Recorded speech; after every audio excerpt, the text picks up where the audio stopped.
My name is Gabriela Ambrosi, and I am the President and CEO of Sequoia Senior Solutions. We provide in-home care for the elderly, and unfortunately, many of our clients are affected by Alzheimer's disease.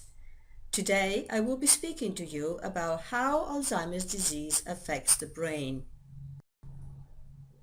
When we are caring for a loved one who is affected by Alzheimer's disease, it is important to understand the relationship between the brain and the person's behavior.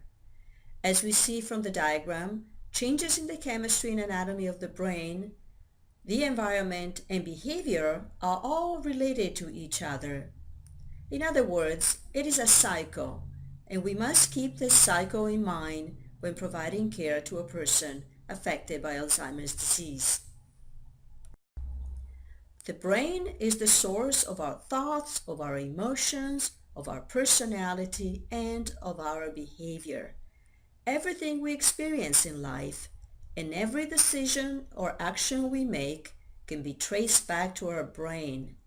This is true for a person with Alzheimer's as well as for everyone else. Let's look at the picture of a healthy brain.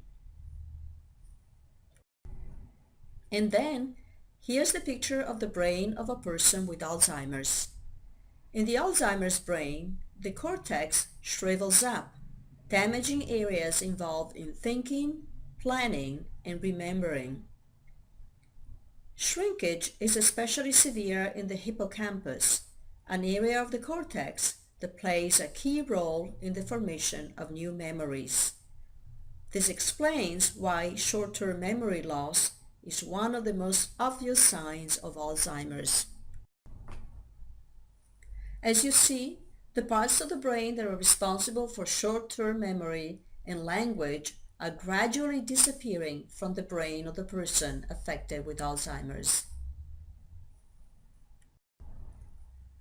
Alzheimer's disease affects everything the brain controls.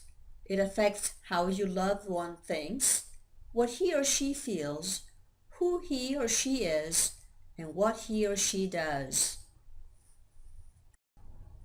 Often, family members of a person with Alzheimer have a hard time recognizing it as a real disease. After all, their loved one looks normal, at least in the early and middle stages of the disease. It is important to keep in mind, however, that your loved one does not need to look sick to be affected by a physical illness, as you see from these images, Alzheimer's is very much a physical illness. Next week, I will speak about how to have effective communication with a person affected by Alzheimer's disease. I will give you some tips on how to prevent and diffuse frustration and how to become a better listener. I hope to reconnect with you next time. In the meantime, feel free to visit our website at sequoiaseniorsolutions.com or call us at 707-763-6600 to find out how we can help you care for your loved one. Thank you for your attention, and see me next time.